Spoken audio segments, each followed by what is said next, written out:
আসসালামু আলাইকুম। কেমন আছেন? আশা করি সবাই ভালো আছেন। আমরা এখন আছি নতুন একটি শহরে। তো আমি বাঙালিদের উদ্দেশ্য করে কিছু কথা বলতে চাই, বিশেষ করে যারা আর কি মোবাইল ইউজ করে বা মোবাইল ব্যবহার করে। এইরকম একটা কথা বলবো, সেটা হচ্ছে প্রবাসীদের উদ্দেশ্য করে। দেখুন, প্রবাসীদের কষ্টের পরিশ্রমের কারণেই যে রেমিটেন্স বাংলাদেশ পায়, সেটার মাধ্যমেই কিন্তু বাংলাদেশ উন্নয়নশীল পথে হাঁটতেছে। আর সেই প্রবাসীদের বিরুদ্ধেই বাংলাদেশ সরকার অ্যাকশন নিছে। এটা আসলে প্রবাসীদের জন্য মেনে নেওয়ার মতন না। আমিও এটা মেনে নিতে পারতাছি না। খুবই কষ্ট লাগতেছে যে আপনারা উচ্চ উচ্চ টেবিলে বৈশা উচ্চ পদস্থ পদে থাইকা সাধারণ জনগণের উপর চাপ সৃষ্টি করতেছেন। এটা আসলে ঠিক না। দেখুন, সমস্ত প্রবাসীরা একমাত্র পারে এই ধরনের দুর্নীতিবাজ সরকারের লোকদেরকে শাস্তি দিতে। যেরকম কিভাবে আপনারা যারা বেতন পাইবেন বিদেশ থেকে বা প্রবাস জীবনে কর্ম, যেই একটা অর্থ, সেটা ব্যাংকে পাঠাবেন না। ব্যাংকে না পাঠাইয়া আপনারা দেখবেন অন্য কোনো মাধ্যমে পাঠানো যায় কি না। যে মাধ্যমে পাঠাইলে ওই টাকাটা আপনার পরিবার পাইব, কিন্তু সরকার পাইব না। সরকারকে শিক্ষা দেওয়ার জন্য, যাতে আর কখনো প্রবাসীদের বিরুদ্ধে অ্যাকশন না নেয়, রেমিটেন্স না পায়, এমন শিক্ষা দিয়া দেন যাতে তারা আর এই মোবাইলের বিরুদ্ধে কর না বাড়ায়। আজকে মোবাইলের বিরুদ্ধে দাঁড়াইছে, কালকে অন্য একটা জিনিসের উপর দাঁড়াইব। তারা আমাদের উপরে এরকম একটা না একটা নির্যাতন চালাইবই।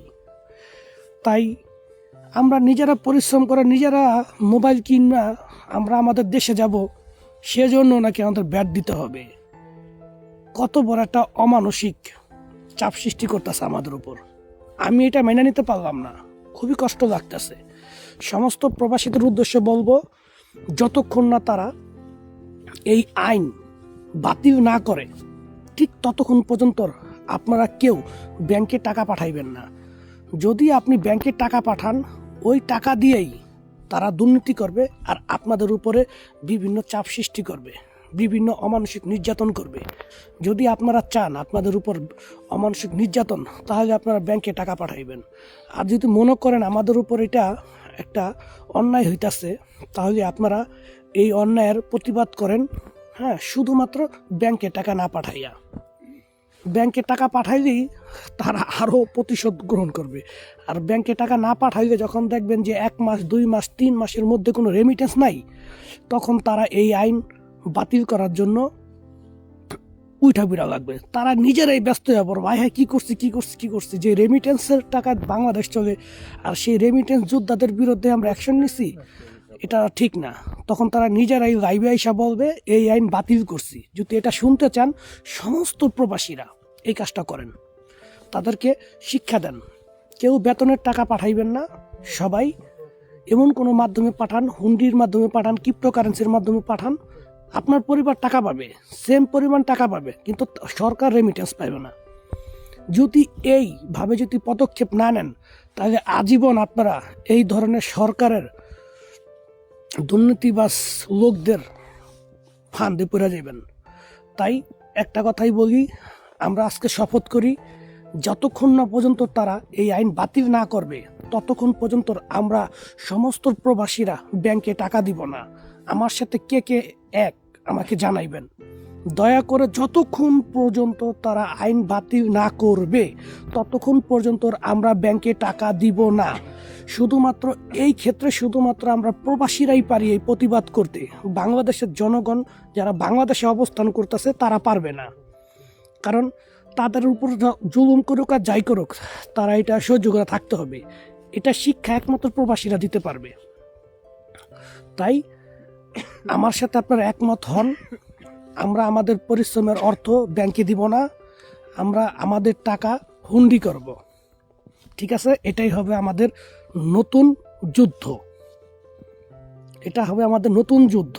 দেখেন দেশটাকে কি অবস্থা করে ফেলাইছে। যা হওয়ার করতেছে এটা আমাদের দেখার বিষয় না, কিন্তু আমাদের প্রবাসীদের গায়ে কেন হাত দিল?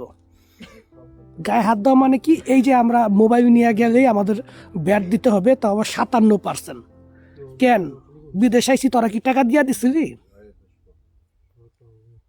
যাই হোক, প্রিয় প্রবাসী সমস্ত বহির্বিশ্বের লোকদের কাছে আমি অনুরোধ এবং দাবি জানাইতাছি, যতক্ষণ পর্যন্ত না তারা এই আইন বাতিল না করবে ততক্ষণ পর্যন্ত আমরা কেউ ব্যাংকে টাকা দিব না।